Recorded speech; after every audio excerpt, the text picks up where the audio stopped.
delegation of the African Union here in the World Humanitarian Summit. We want to know what will be the importance of this summit to Africa. First of all, this is the first summit of its own kind.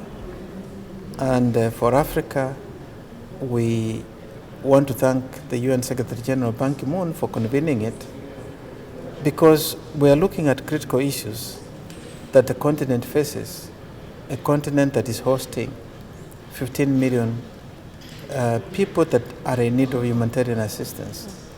And here, as Africa, we are here talking to partners, states and non-state actors, to say Africa is ready to provide leadership. Africa is ready to look at issues of how we deliver aid so that we have resilience, we empower local communities, we develop capacities in the manner in which we provide that. But Africa is ready also to provide a framework, institutional mechanism that can coordinate and make sure that we assist those in need timelessly, and that the state is obliged also to provide space and the capacity for the people to be reached, but that beyond that, that there is the capacity to look at the causes of these conflicts. African Union has an Agenda 2063, which is an agenda of the Africa we want. How will this take into account what will be the outcome of this World Summit? If you look at issues of man-made conflicts, they come largely because there are communities that are not included in the national discourse in terms of development, in terms of accommodation, so that diversity is also embraced. And so Africa is saying, in implementing Agenda 2063, we must make sure that nobody is left behind, and that we must make sure that development is inclusive of all societies. And the diversity, how we manage diversity is critical.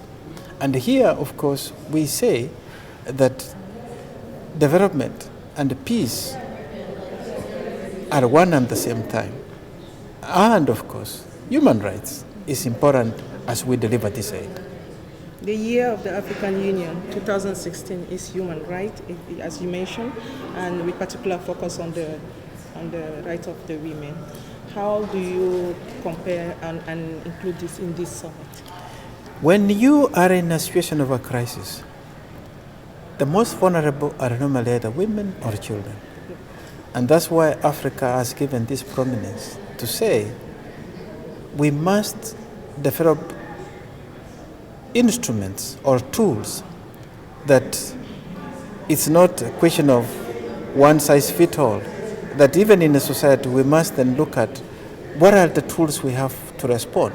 Because when you are in a refugee camp, when you are in a humanitarian crisis, the people that suffer most from what we have as records are women and children.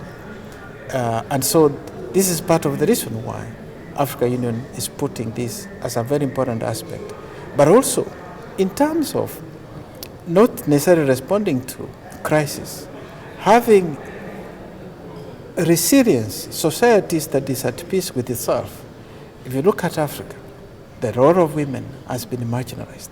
And that's why it's important that if you are going to build stable societies, women must be given a rightful place. What is your last message? I think Africa has shown leadership globally by coming with instruments on how to manage people with humanitarian assistance. Africa has also developed capacity or leadership in terms of coming up with instruments to anticipate and develop capacity for crisis through instruments like African risk capacity. But Africa has also shown the leadership by having a convention that is legally binding, that stipulates states' norms on how to manage people that are in crisis. And I think this is the leadership that, as a continent, we are saying that if the international community is to be effective, we must work with Africa, for Africa knows its terrain and how Africa can bring better support to its own people.